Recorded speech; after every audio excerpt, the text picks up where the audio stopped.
What's up, everybody? It's Dominic D'Angelo of adfreeshows.com, SEScoops.com, and TrueSportTV.com. I'm here today. Robert had some business he had to take care of, so kind of a quick little exit he had to make. No worries, though. I am here. I did get a little bit of good, positive feedback, I will say, regarding how I handle the show by myself. Little more organization people were asking for. So, hey, I got it this week. Plus, I had the benefit of previewing AEW All Out this weekend. Plus, we're going to preview SmackDown tonight, the final SmackDown on Fox that's going down. And going to talk a little bit about that Vince McMahon trailer as well. Let's say hi to some folks in the room here. We got a good turnout for a Friday. Dre Owen says, happy Friday, Rumorites. Brian Danielson has multiple number one contenders. He does, Dre. Unbelievable. We will cover a lot of that. Whose house? Dom's house. That's right, Tony. Thanks, man. Damn it, Dom. Yep. Ron Ward nails it on the head. Double J strikes again. Oh, does he? We'll find out. And then we have Alt Jake says, days without a Dom mistake, 0. What is this? Did I do something that I'm not aware of? I did post working stiff. I know that much. We'll see how I do with this today. Well, there'll be plenty of mistakes on here, but let's see if SmackDown makes any mistakes. We're going to preview that first. The final SmackDown on Fox. You kind of look back and you think about 5 years. Wow. Pretty nuts. Being on a broadcast television network like Fox gets more eyes on the product. They got great numbers. WWE, over the course of time, built, obviously, with Vince McMahon leaving and things like that. They cultivated a pretty darn good audience on Fox and really established some fun, memorable moments. You think about the Cody Rhodes and Rock exchange just in the immediate. You think about what Rock did coming back and having his moments there and really putting eyes on that product in the big time in a big way, made SmackDown feel like the primary show, like the number one show for a good amount of time. And now you've seen in recent weeks that Fox, that WWE has, they've given Fox some great stuff to kind of put on their product, but they're not giving the whole boat away, obviously, because next week they're moving to the USA Network, while USA will house both Raw and SmackDown for the forthcoming weeks until Raw makes the jump over to Netflix. So very fun time for USA Network in tandem with TBS and Turner. USA is very synonymous with pro wrestling and the WWE product, so they're getting their plate full coming up here. WWE Week, USA has already promoted it as, so it'll be interesting. But the final SmackDown will feature some interesting stuff going down. We'll see what happens. Here we got Cody Rhodes is fresh off a win against Kevin Owens at Bash in Berlin. And for better or worse, he addresses Solo Sikoa's challenge for the undisputed WWE Championship. Does this intrigue you guys? Do you want to see another rematch between Solo and Cody Rhodes? And how would this go down? It's, you want to make the bloodline feel hot. You want to make them feel the faction, this chaotic faction that is capable of getting big wins. And if Solo were to challenge Cody yet again and then lose, doesn't that kind of affect the vibe we're getting of the bloodline? I know people aren't as in tune or all for Solo Sikoa being this quote-unquote tribal chief, but he's serving that purpose there as being this guy that is lesser than a Roman Reigns, that is lesser than a Rock, that is undercutting somebody like Roman Reigns and, showing his insecurities in certain ways, I think, where he is wielding power, but he's still the youngest brother of the Usos. He's still wanting to prove himself. Even if you go back to his NXT storyline, I remember Vic Joseph making reference to how he kind of cut out on his own and realized on his own, hence the name Solo Sikoa. So there's a lot of things that you can tie into who Solo Sikoa is as this heel, understated leader of the bloodline, and I think it makes a lot of sense. Now, how they're going to execute this potential match between him and Cody Rhodes again, after we just seen it at SummerSlam, and there was granted a lot of schmaz that went down in their match. what does this speak for the bloodline moving forward? If Solo loses to Cody here again, and then you have this obviously eventual feud with Roman Reigns, doesn't that kind of undercut that too? I want to get your guys' perspective on that and what you feel about it. So, yeah, that's the big headline. Another headline coming into SmackDown tonight is Giovanni Vinci returns. According to WWE.com, after weeks of videos heralding the return of former Imperium superstar Giovanni Vinci, the moment has finally arrived. Find out how the reemergence of the precision-oriented competitor will change the landscape of the Blue brand this Friday at 8 p.m. on Fox. So, yes, they've been heralding him with video packages, making him feel like, hey, trying to build anticipation for him to show up after he was booted out of Imperium on Raw by Ludwig Kaiser. So, don't know how to feel about Giovanni Vinci. This is the gimmick he had when he was in NXT before he joined Imperium. So, very much akin to Cesaro. Has some shades of Alberto Del Rio. Will this convey well on the WWE product? Will people be engaged with him as probably a heel, as I would imagine, but you never know. Maybe he shows up as a babyface. Doesn't seem like it from how they've been positioning him. But Giovanni Vinci has a good look and everything like that. If you want a little more inside perspective, tune into one of the recent episodes of Working Stiff. I believe it's a Patreon that you'd have to tune into, though, to get some added information as to why maybe Vinci has left Imperium. I was quite surprised when I first heard it. So I'll let that lay there a little bit. Oh, look at this. Tony Gong says Cody vs. Solo should take place during a commercial break on SmackDown. Man, my goodness. My goodness. Yes, you're welcome, Jake. You do have to update your DVR with SmackDown moving to USA Network. Okay. Also on the card is Bayley versus Tiffany Stratton. Bayley made her return. I believe it was last week, wasn't it? Maybe it was 2 weeks ago. But, yeah, good feud to kind of get Bayley back in the mix. Tiffany Stratton's a great heel and obviously a big-time star. Just what are you doing with Bayley here as a babyface? I think she got her flowers at WrestleMania by winning the title, but then dropped it to Nia Jax here at SummerSlam. And now it's just like, Bayley's a babyface, okay? But what is there to attach yourself to? She was such this next... I remember her being this... Everybody feeling, myself included, that she would be the babyface, big-time babyface women's wrestler moving forward, akin to John Cena at the time back in 2015, 2016. And, Vince did her dirty in regards to how they positioned her, how they handled her on the main roster, I think.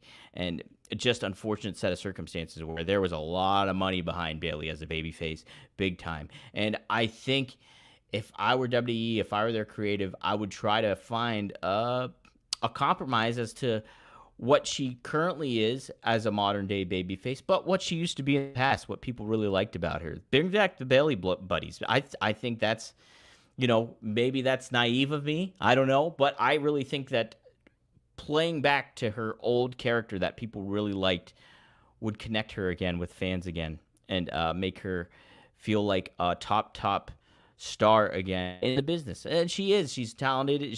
People credit her all the time for what she's able to do in the ring. And I think she did great heel work, but I think her true blue groove is as a babyface. So you need to cultivate that again and bring that connection back with fans with Bayley. And I think bringing back a good deal of the hugger gimmick would be great.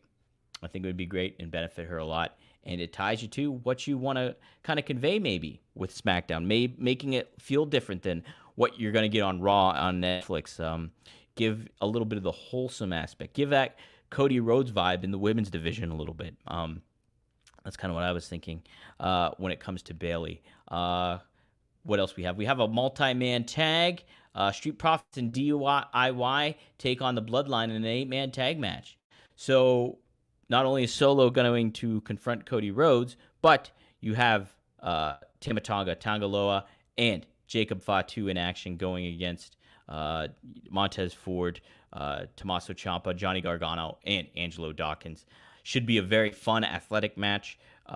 Always excited to see Jacob Fatu in the ring, and it'll be pretty neat to see what dynamic they have. Obviously, Jacob Fatu has been acquiescing to Solo Sikoa despite some transgressions where, hey, he was forced to hand the title over to Tangaloa, even though Tangaloa didn't do it. Jacob willingly does it. Jacob's like a loyal soldier, but Solo keeps poking that bear. So what is going to happen with that? There's some intriguing stuff that comes into play, but like I said, people have not connected as much as they probably should with Solo Sikoa. So it'll be interesting to see how they do, what they do in this tag match, if they do anything to indicate that, and how it will tie into Cody Rhodes too, if at all this match will. So there you go. There's your little preview of SmackDown.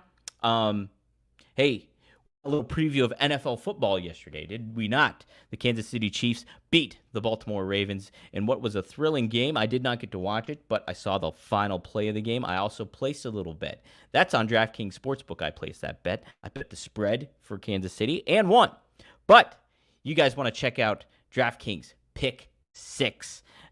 Such a fun new app. Gives you a different way to bet on football and to kind of keep engaged with particular players and particular matchups that they got going on. So what you do is you pick. DraftKings separates it by certain moments of the game. So like last night, you could have done a pick 6 on the Chiefs and Ravens. Now on Sunday, you can do a pick 6. On the 4 o'clock games. Tonight, the Eagles are in Brazil. You can bet on that game.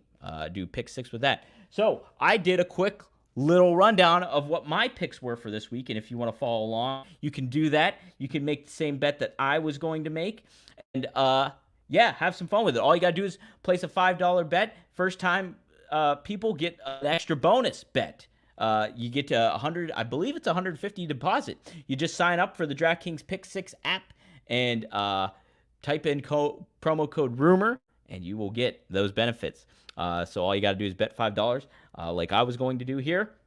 So this is very easy. So I was going to bet the New Orleans Saints are playing Carolina Panthers. I took Derek Carr to pass for over 230.5 passing yards. So if he gets that, boom, I win that pick. Also on there, I got Stephon Diggs, the new receiver for the Houston Texans. I have him achieving over 60.5 receiving yards. And then finally, I have Aaron Jones, the new running back for the Minnesota Vikings, as they go up against the New York Giants.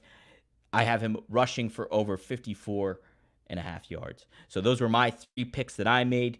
Feel free to plug those in as well. I was going to lay $10 on it, actually, not $5. But yes, you can do that. Sign up. We'll get the Draft Pick 6 app on your phone and sign up. Use promo code RUMOR and get those benefits, baby. And then you help out the podcast and same, and you get to enjoy a little football, have a little skin in the game, so to speak. So sign up for DraftKings Pick 6 app. I'm a big fan. It looks like a blast. I am pumped to have that as a sponsor. So thank you, DraftKings, for that. All right.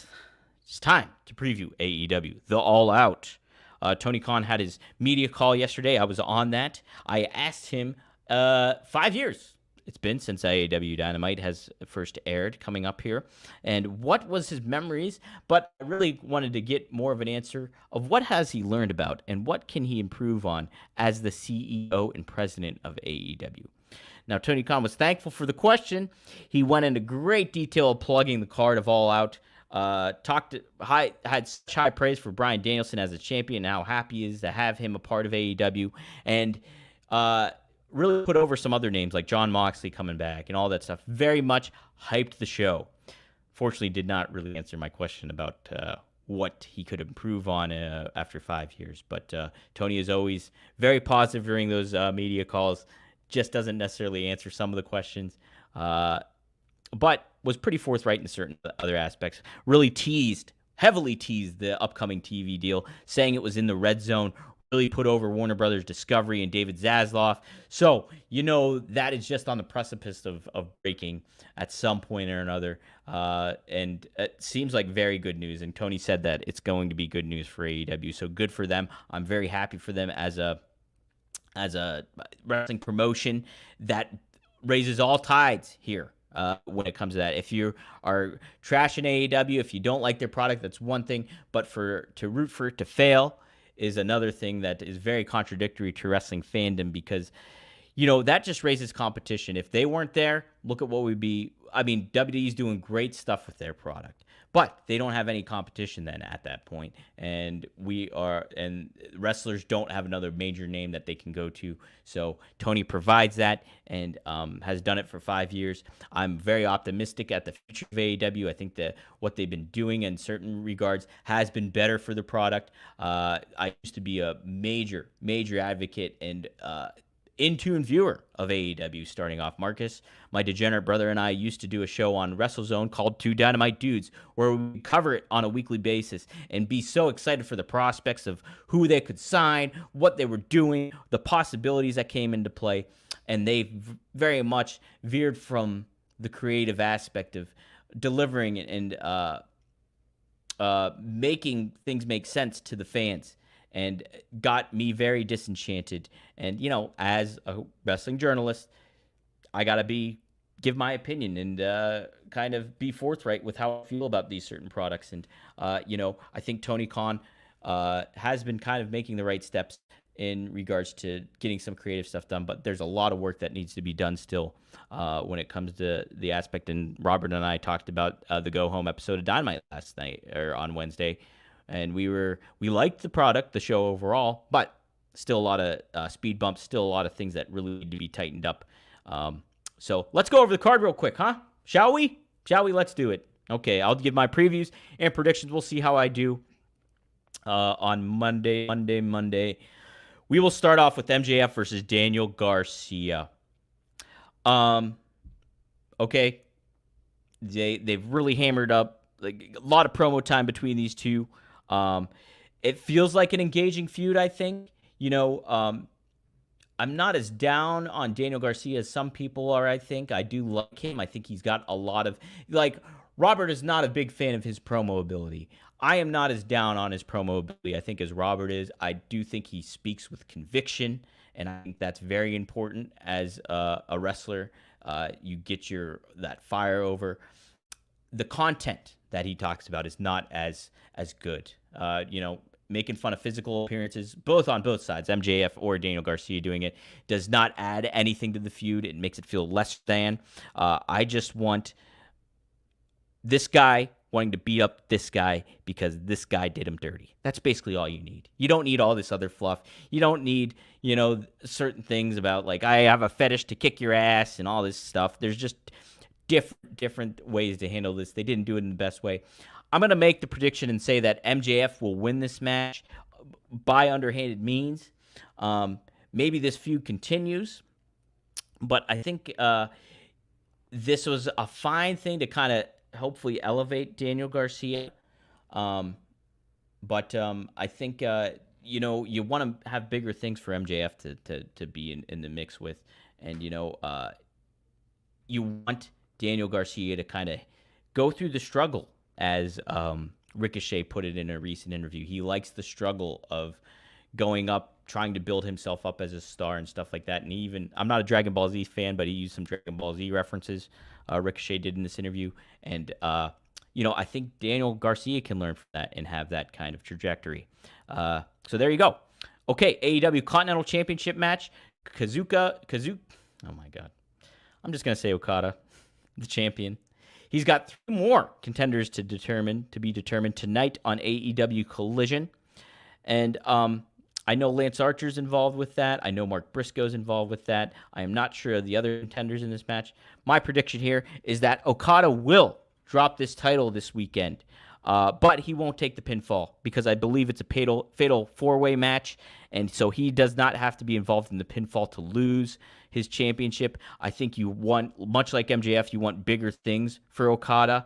And the Continental Championship is probably, yes, aside from the FTW title, which is not even a real championship, is the most forgettable title in AEW. And I can't wait for AEW consolidation to take place sometime in 2025, where we merge a lot of these belts together and you kind of tighten up the ship a little bit. But yes, I believe Okada will lose this match, and he can move on from this championship. Let's go to the Chicago Street Fight. Willow Nightingale versus Chris Statlander. I believe. No, nobody has a title in this match. So, yeah, there's no titles on the line. I think it's just straight up grudge match. Gonna go with Willow Nightingale. She's such a hot act. She's such a hot babyface moving forward. You can definitely put her back in the mix with, my goodness, with Mercedes Moné and make it feel like a big deal still. You can also put her in the mix with Mariah May, and that would feel like a very big deal. She's got such a connection with the fans, much like Bayley did in the past. Willow Nightingale has kind of picked up that mantle for AEW. So I think you can go with Willow Nightingale here, and that's who I am picking for the Chicago Street Fight. Should be a fun one. Might be a dark horse of the show, too. AEW World Tag Team Championship match, the Young Bucks versus Claudio Castagnoli and Wheeler Yuta. So this match was just made at the close of Dynamite, the Go Home episode. Yes, I think this creates some intrigue for the Young Bucks, who have been the tag team champions, haven't defended the titles. Still, I enjoy them as obnoxious heels. I think what Matt does with a lot of stuff is very funny and kind of entertaining, kind of, to what Chris Jericho kind of wants to be doing. But I think the Young Bucks have been handling it better as these condescending, patronizing EVPs. And what's funny, I remember them walking out and say the crowd chanting, "You effed up, you effed up." And Matt Jackson, just as an aside, "This is a family show, a family show." I just like that kind of stuff. Anywho, Claudio and Wheeler Yuta, they're also the Trios champions. I'll go out on a limb here. I'll go against the grain and say that Claudio and Wheeler will win the championships and add to their shoulders of what they have on gold, along with Pac there as the Trios champions.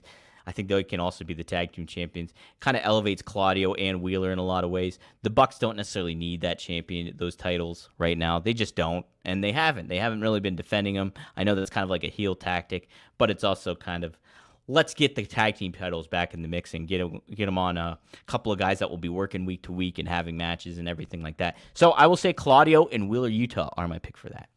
A TBS championship match, Mercedes Moné versus Shida. Great match. Should be a really, really fun in the ring match itself. The hype for it hasn't been as wow, blow my hair back if I had it, but I didn't mind Shida's promo on Dynamite on this past Wednesday. I did not mind it at all. And I think Mercedes Moné gives great facials as a heel and things like that. They set it up for what they can. Mercedes Moné will retain this. Shida is in this role where she's kind of building up a big star like Mercedes Moné. I think there's more to come, I would like to think, for Shida. I think there's a lot of potential. Maybe this will lead to a heel turn for her and we can get a different spin on Shida. But I do like her a lot, and I think she adds to a women's division that is really it's bountiful. It's a bountiful women's division. There's a lot that Tony Khan can take advantage of here with the women's division and make it really a big part of the product, and give these gals like Jamie Hayter, like a Willow Nightingale, like a Thunder Rosa again, get them all back in the mix as these personalities and women that young girls and just fans in general can connect with. I think it's imperative that he does that. And, you want your wrestling product to feel balanced. And, there's certain balance to the product, but there's definitely the scales need to be evened out a little bit more. Let me see. What it pronounced Utah? Wheeler Utah? I just like saying Utah. It's like Johnny Utah, like the Johnny Cash song.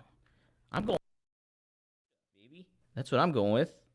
I don't think the CMML title is up on the line there, Dre. I think they removed it.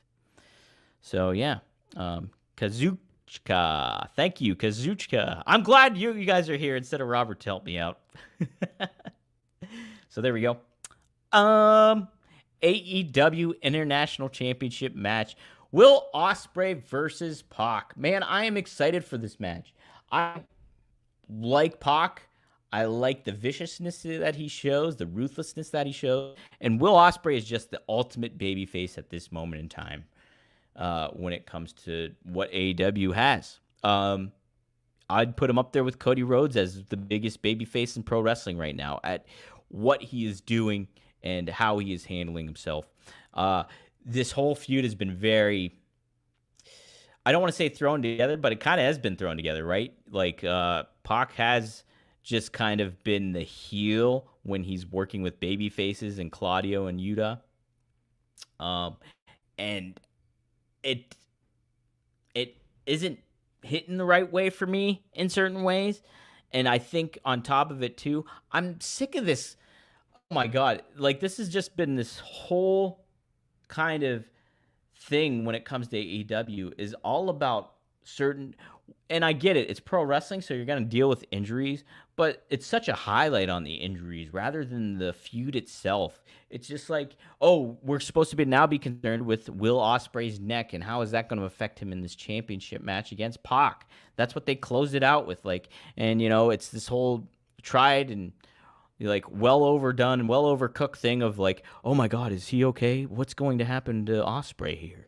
Like, how is he going to handle himself? It doesn't really do anything for me anymore. It doesn't. I keep thinking of Bryan Danielson. I keep thinking of Will Ospreay. I keep thinking of the trauma and issues that he used to have when he was in New Japan.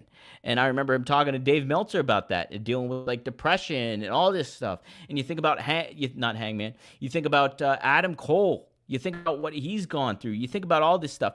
Don't give me that on your wrestling product. I don't need to see that. I don't need to hear about it. Give me a story between these two instead of injuries being a factor. Yeah, that can be a light little thing, like what they did with Cody Rhodes at Bash in Berlin. Oh, had a leg issue and stuff like that, and that came into play in the story. But to make this an overhanging thing that, hey, I got to be concerned about neck issues, I got to be concerned about all this stuff. Listen, that is going to be something that we are fans as wrestlers, we as fans, we're going to be worried about for years to come with a lot of these young talents because of all the risks they take. Neck issues, concussions, you name it. This is going to be a constant thing that is in our heads. Do not put that on a product right now. Like, don't make that a focus. I am sick of it. It's lazy. I think it's a lazy creative move to do, and I think you can do a lot more different things, even in this 2 weeks time between Pac and Will Ospreay. But all that being said, this match is going to be awesome. I'm excited for it. These guys are super talented. You've seen the work that Pac has been able to do way in the early days of AEW, and now having a fresh guy like Will Ospreay in there, it's going to be a really, really fun match. I just don't need all the BS when it comes to neck injuries and concern with that and what is going to come into play there. Just don't give that to me. I hate that. It's as worse as an eliminator match, I think, when as a creative decision. So there you go. We have the AEW World Championship match. Bryan Danielson versus Jack Perry. Unexpected. Jack Perry as the contender for this. Perry laid out his case on last week's episode here. And, I think it just feels like a bucket list match that Danielson wants to have before he's done wrestling full time. And so I think we're just getting that here. And for some reason, I was all in on, pun not intended, on Christian Cage being this challenger for this match here. And I think a lot of people probably had that impression for All Out until Jack Perry did show up and attack Danielson. This should be a good match. I like Perry as a heel, this bratty kind of smug, into his own kind of crap kind of heel. Going up against Danielson should be a fun main event. I don't think this will be the main event though. That's why I held on to the one. But I think Danielson versus Jack Perry. It's going to be Danielson winning this. But should be a fun little match for what to close out Danielson's full-time career here. Let me see. So finally, let's close it out here with Steel Cage Lights Out match will be the main event. It's unsanctioned. So you got to close out the show with the unsanctioned lights out match because it's not part of the show, right? So it's Swerve Strickland versus Hangman Page. Man, what a journey it's been, huh? For these two, up even in just these 2 weeks' time.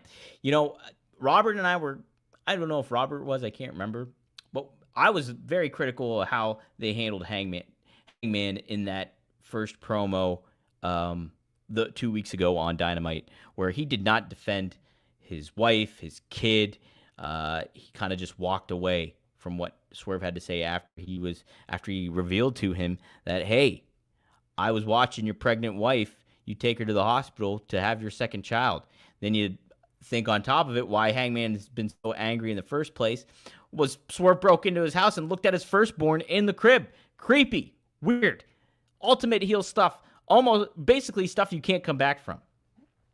Now, we get what we got on Dynamite here.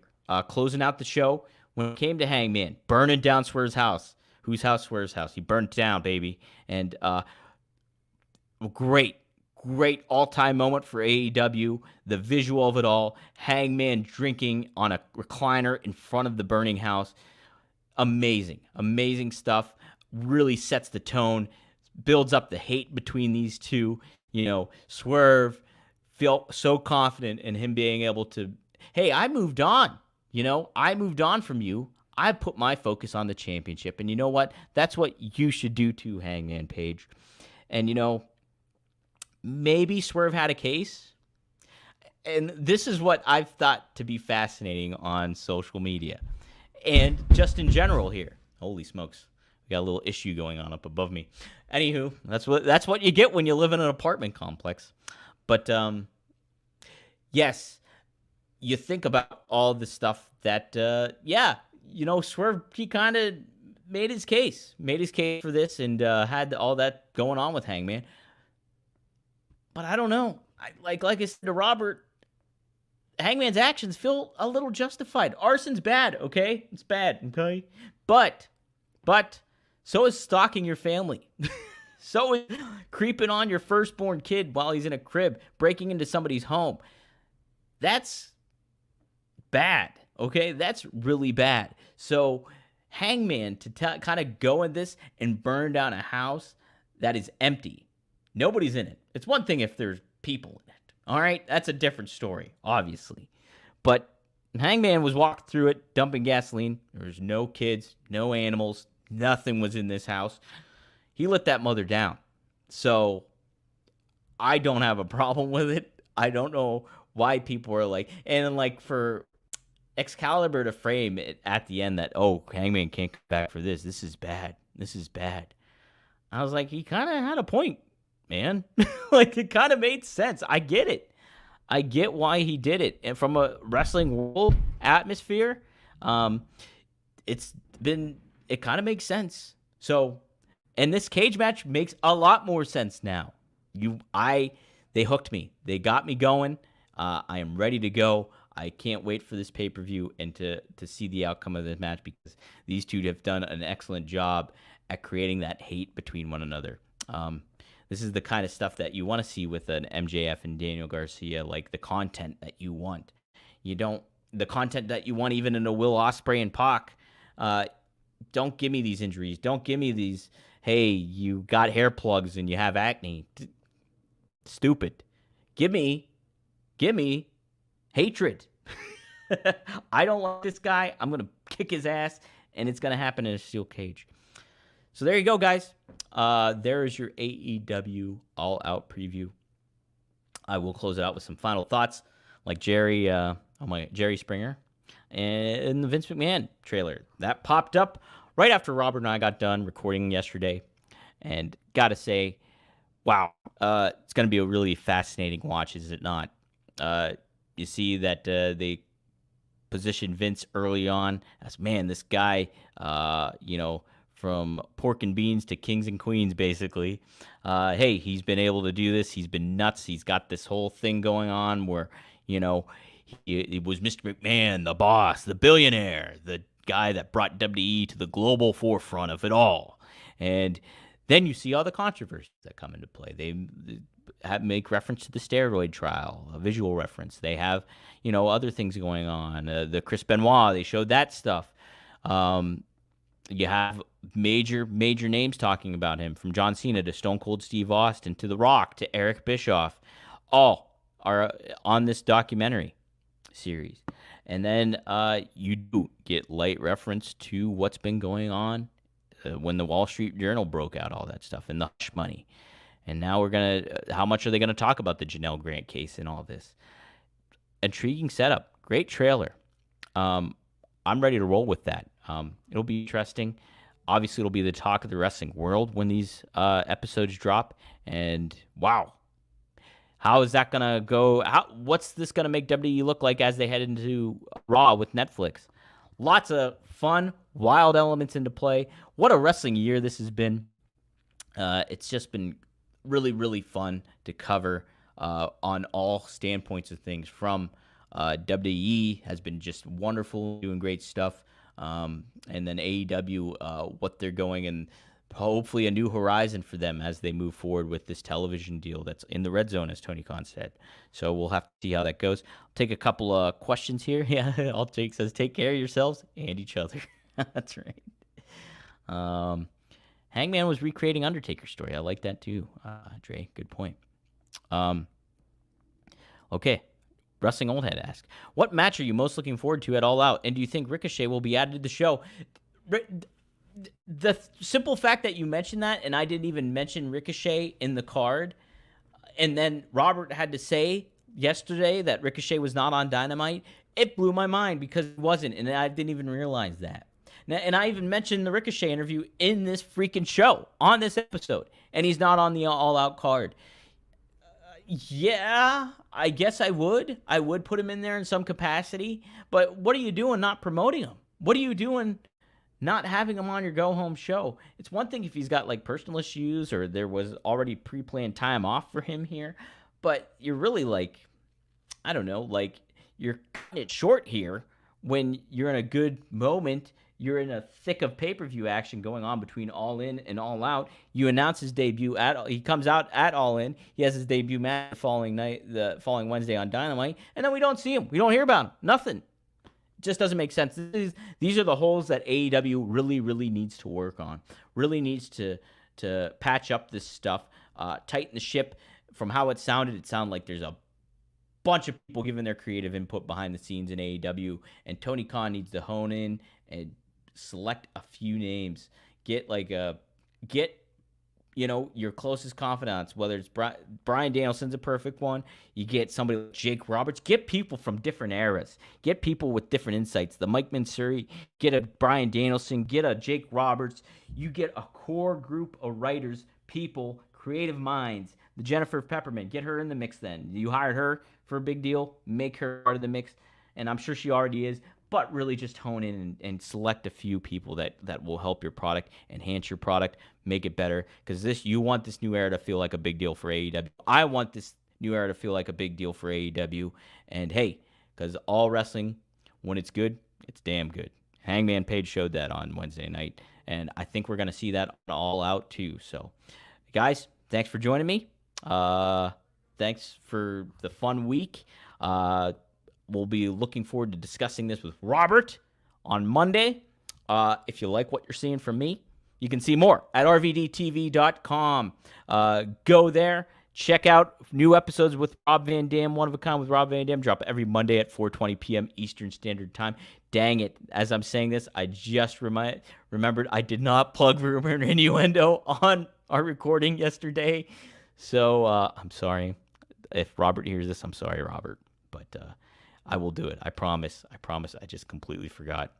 And hey, but yes, check out RVD TV. Hit subscribe. Hit like. Give us 5 stars. Really help us out. Spotify and iTunes.